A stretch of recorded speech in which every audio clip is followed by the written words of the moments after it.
श्रीमद् भागवत गीता अध्याय 17 श्रद्धा त्रय विभाग योग स्वभाव के अनुसार श्रद्धा। अर्जुन ने कहा, हे कृष्ण, जो मनुष्य शास्त्रों के विधान को त्याग कर पूर्ण श्रद्धा से युक्त होकर पूजा करते हैं, उनकी श्रद्धा सतोगुणी, रजोगुणी, तमोगुणी या अन्य किसी प्रकार की होती है।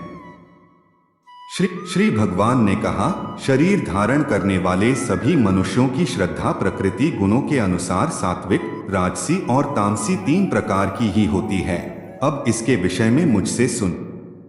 हे भरतवंशी, सभी मनुष्यों की श्रद्धा स्वभाव से उत्पन्न अर्जित गुणों के अनुसार विकसित होती है। यह मनुष्य श्रद्धा से युक्त है। जो जैसी श्रद्धा वाला होता है वह स्वयं वैसा ही होता है।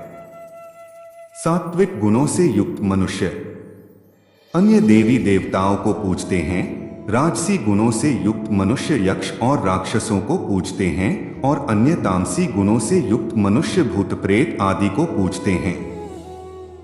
जो मनुष्य शास्त्रों के विधान के विरुद्ध अपनी कल्पना द्वारा व्रत धारण करके कठोर तपस्या करते हैं, से घमंडी मनुष्य कामनाओं, आसक्ति और बल के अहंकार से प्रेरित होते हैं। से भ्रमित बुद्धि वाले मनुष्य शरीर के अंदर स्थित जीवों के समूह और हृदय में स्थित मुझ परमात्मा को भी कष्ट देने वाले होते हैं। उन सभी अज्ञानियों को तू निश्चित रूप से असुर ही समझ।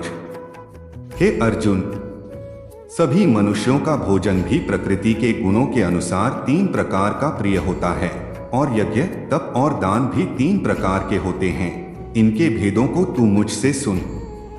जो भोजन आयु को बढ़ाने वाले, मन बुद्धि को डोट शुद्ध करने वाले, शरीर को स्वस्थ कर शक्ति देने वाले, सुख और संतोष को प्रदान करने वाले, रसयुक्त, चिकना और मन को स्थिर रखने वाले तथा हृदय को भाने वाले होते हैं, ऐसे भोजन सतोगुणी मनुष्यों को प्रिय होते हैं। कड़वे, खट्टे, नमकीन, अत्यधिक गर्म, चटपटे, रूखे, जलन उत्पन्न करने वाले भोजन रजोगुणी मनुष्यों को रुचिकर होते हैं, जो कि दुख, शोक तथा रोग उत्पन्न करने वाले होते हैं।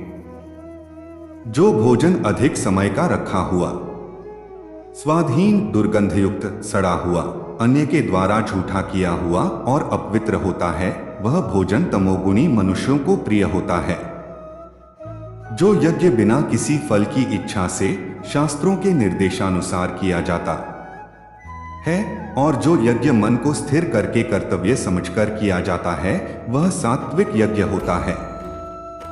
परंतु हे भरत श्रेष्ठ, जो यज्ञ केवल फल की इच्छा के लिए अहंकार से युक्त होकर किया जाता है, उसको तू राजसी यज्ञ समझ। जो यज्ञ शास्त्रों के निर्देशों के बिना, अन्न का वितरण किए बिना, वैदिक मंत्रों के उच्चारण के बिना, पुरोहितों को दक्षिणा दिए बिना और श्रद्धा के बिना किए जाते हैं, उन यज्ञ को तामसी यज्ञ माना जाता है। ईश्वर, ब्राह्मण, गुरु, माता, पिता के समान पूजनीय व्यक्तियों का पूजन करना, आचरण की शुद्धता, मन की शुद्धता, इंद्रियों विषयों के प्रति अनासक्ति और मन, वाणी और शरीर से किसी को भी कष्ट न पहुंचाना, शरीर संबंधी तप कहा जाता है। किसी को भी कष्ट न पहुंचाने वाले शब्द बोलना, सत्य बोलना, प्रिय लगने वाले हितकारी शब्द बोलना और वेद शास्त्रों का उच्चारण द्वारा अध्ययन करना, वाणी संबंधी तप कहा जाता है।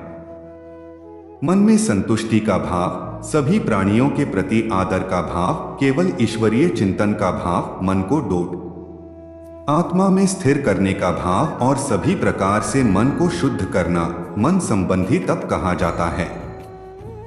पूर्ण श्रद्धा से युक्त होकर मनुष्यों द्वारा बिना किसी फल की इच्छा से उपर्युक्त तीनों प्रकार से जो तप किया जाता है, उसे सात्विक, सतोगुणी तप कहा जाता है।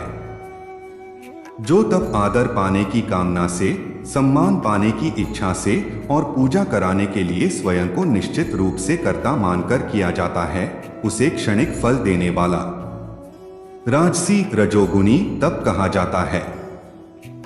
जो तप मूर्खतावश अपने सुख के लिए दूसरों को कष्ट पहुंचाने की इच्छा से अथवा दूसरों के विनाश की कामना से प्रयत्न पूर्वक किया जाता है, उसे तामसी, तमोगुणी तप कहा जाता है।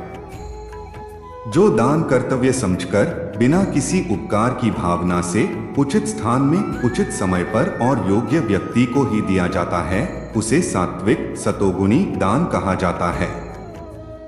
किंतु जो दान बदले में कुछ पाने की भावना से अथवा किसी प्रकार के फल की कामना से और बिना इच्छा के दिया जाता है, उसे राजसी रजोगुणी दान कहा जाता है।